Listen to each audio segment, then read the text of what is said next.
Hi guys.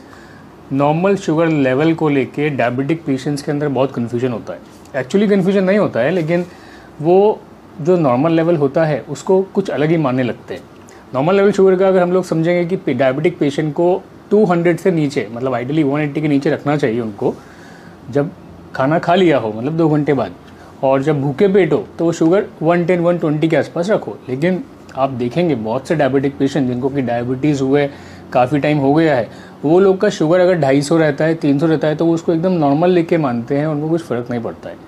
अभी recently मेरे एक रिलेटिव थे, उनका फ़ोन आया मेरे को कि वो एक जो है वो उनको सेलुलाइटिस हो गया था पाँव के अंदर, और 5-6 दिन तक घर पे ही रहा पेशेंट, ट्रीटमेंट लिया घर पे ही। जब सडनली हालत ख़राब हुई, मतलब पेशेंट के वाइटल्स बिगड़ने लगे, पल्स बीपी डाउन होने लग गया, तो हॉस्पिटल में एडमिट करा।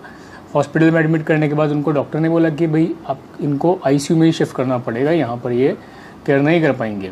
तो मुझे रात को फ़ोन आया, ऐसा ऐसा हुआ है, क्या करें। मैंने उनसे पूरी कंडीशन पूछी, क्या है क्या नहीं है, तो मेरे को पता लगा कि इनको सेलुलाइटिस था पाँव का, और वो अभी पूरे सिस्टम के अंदर इन्फेक्शन फैल गया है। और इन्होंने 4-5 दिन तक कुछ ज़्यादा केयर नहीं ली। उसके बाद पेशेंट को ये लोग हॉस्पिटल में लेके गए हैं, और पेशेंट को शुगर है, डायबिटीज़ है। तो मैंने पूछा शुगर लेवल सडनली इतना हुआ है 300 या हमेशा ऐसा रहता था? बोली नहीं, इनका तो ये नॉर्मल है, कंट्रोल्ड है। मैंने कंट्रोल्ड कैसे, ये तो 300 है। बोला नहीं, ये नॉर्मल इतना चलता है 300, जब बढ़ जाता है तो 500 जाता है। तो देखिए, ये एक ही पेशेंट नहीं है। जब मैं अपनी सर्जिकल ट्रेनिंग कर रहा था, जनरल सर्जरी वाली, तो उस टाइम पे सेलुलाइटिस के ये सारे पेशेंट देखने पड़ते हैं। तो उस टाइम पे भी मैं देखता था कि पेशेंट लोग जो आते थे सेलुलाइटिस लेके और प्रॉब्लम लेके, उन सबका शुगर लेवल हाईली अनकंट्रोल था, लेकिन उनको कोई फ़र्क नहीं पड़ता था। वो लोग क्या बोलते थे हमको कि हमारा शुगर तो 250 से नॉर्मल रहता है, 300 रहेगा तो नॉर्मल रहता है, 500 होता है तो हम लोग उसको बड़ा हुआ मानते हैं। नहीं, ऐसा मत करिए। नॉर्मल शुगर जितना होता है उतना ही मानिए। देखिए, भूखे पेट जब आप सुबह उठते हैं और आप ब्लड टेस्ट या शुगर टेस्ट करवाते हैं, तो अगर आपका शुगर उस टाइम के अंदर 110-120 तक आता है, मतलब 70 से 110 हम लोग मानते हैं, बट आपका अनकंट्रोल डायबिटीज 120 तक भी आता है, तो इसको मानिए हाँ this is good, this is okay.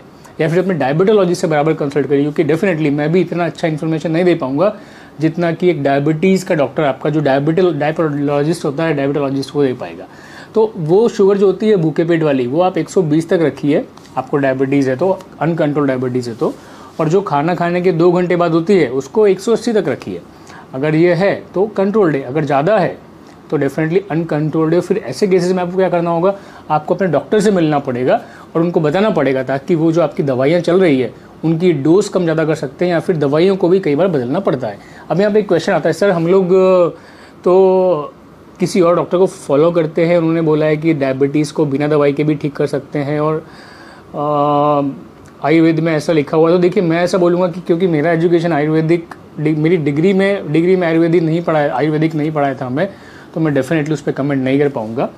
और ना ही होम्योपैथी मैंने पढ़ा है, तो मैं उस पर भी कमेंट नहीं कर पाऊँगा। लेकिन आप जो भी थेरेपी फॉलो करते हैं, आयुर्वेदिक फॉलो करते हैं या होम्योपैथिक फॉलो करते हैं या एलोपैथिक फॉलो करते हैं, जिसमें कि हम लोग मेडिकेशन देते हैं, इंसुलिन देते हैं, तो आप हमेशा अपना ब्लड शुगर चेक करते रहिए।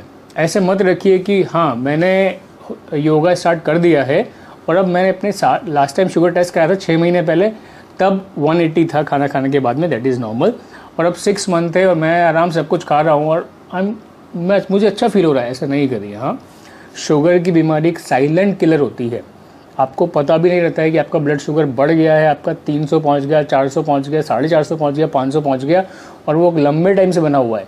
और जब ये लंबे टाइम से बना रहता है ना, तो फिर वही आपको पाँव के अंदर झुनझुनीपन चालू हो जाता है, पाँव के अंदर सेंसेशन चली जाएगी, पाँव के अंदर घाव बन जाएगा, घाव बन गया तो बढ़ेगा नहीं, धीरे धीरे आँखों से दिखना कम होने लगेगा, हाथों के में प्रॉब्लम आने लग जाएगी, शरीर पे जख्म जल्दी जल्दी बन जाएंगे, फिर आपको हार्ट की प्रॉब्लम स्टार्ट हो जाएगी। तो वो चीज़ नहीं होनी चाहिए। आप बिल्कुल, योगा तो बहुत ही, जिसको बोलते हैं कि बेस्ट चीज़ है, वो भी करिए। लेकिन अगर आपको लगता है कि हमें एलोपैथिक दवाई बंद कर देनी चाहिए, तो बंद कर दीजिए, लेकिन शुगर टेस्ट कराते रहिए, ये देखने के लिए कि आपका शुगर लेवल कितना चल रहा है। अभी सवाल आता है कि हमने ना 1 साल हो गया है, घर पर ही टेस्ट करते हैं, हम बाहर नहीं जाते। तो मैं पूछता हूँ घर पर टेस्ट कैसे करते हो? तो बोलते हैं वो सर सुई होती है ना, उसको चुबाते हैं और मशीन से ग्लूकोमीटर से कर लेते हैं। तो यस, ग्लूकोमीटर इज़ एक्यूरेट, लेकिन ग्लूकोमीटर में जो सैंपल आता है वो आपका कैपिलरी ब्लड आता है, जिसमें कि कई बार शुगर लेवल ज़्यादा होता है लेकिन उसमें रीडिंग कम आती है। या फिर कई बार पेशेंट जब शुगर, हमको आइडियली क्या करना चाहिए, उसको जोर से पंचर करना चाहिए और ब्लड को अपने आप निकालना चाहिए। लेकिन लोग क्या करते हैं, हल्का सा पंचर करेंगे, फिर उसको ऐसे उंगली को ऐसे दबा दबा के ब्लड निकालेंगे। तो उसमें क्या होता है कि टिश्यू फ्लूइड जो होता है ना नॉर्मल वाला, जो ब्लड नहीं होता, वो भी इस ब्लड के अंदर आके उसको डाइल्यूट कर देता है, पतला कर देता है ब्लड को। इसकी वजह से आपकी रीडिंग अगर ज़्यादा है तो भी कम आएगी। अगर आपको लगता है शुगर तो कंट्रोल्ड है, सपोज आपकी रीडिंग 350 आ रही है शुगर की, आपने हल्का सा पंक्चर करा और ऐसे खूब दबा के उंगली से ब्लड निकाला और फिर उसको टेस्ट करा, तो आपकी डेफिनेटली रीडिंग कम ही आई। आपको लगेगा अरे 200 ही आ रही, चलो कंट्रोल है, नहीं, बट वो तो 350 है। तो हमेशा ध्यान रखिए, अपने डायबिटोलॉजिस्ट से मिलकर कंसल्ट करिए कि मुझे 15 दिन में मेरा शुगर अगर बहुत ज़्यादा अनकंट्रोल्ड है, बहुत ज़्यादा हाई है, तो क्या मैं हर 15 दिन में जाके चेक करवा लूँ लेबोरेटरी में या पास की लेबोरेटरी में अपना वेनस सैंपल देके, या 1 महीने बाद चेक करवा लूँ।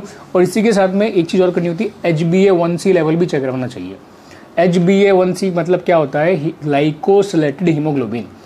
जब भी आपके ब्लड के अंदर शुगर लेवल बढ़ जाता है, शुगर या शक्कर, तो जो शक्कर ब्लड के अंदर घुली होती है ना, वो चिपक जाती है हीमोग्लोबिन से।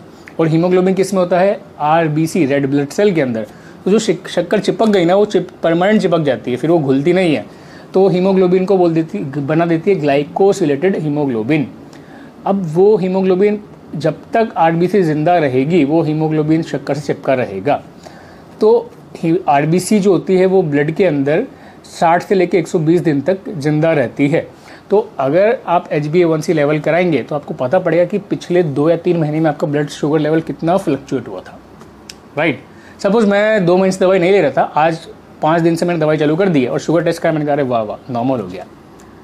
एक बार ग्लाइकोसिलेटेड हीमोग्लोबिन HbA1c चेक कर तो पता लगा अरे यार ये तो 9 आ रहा है।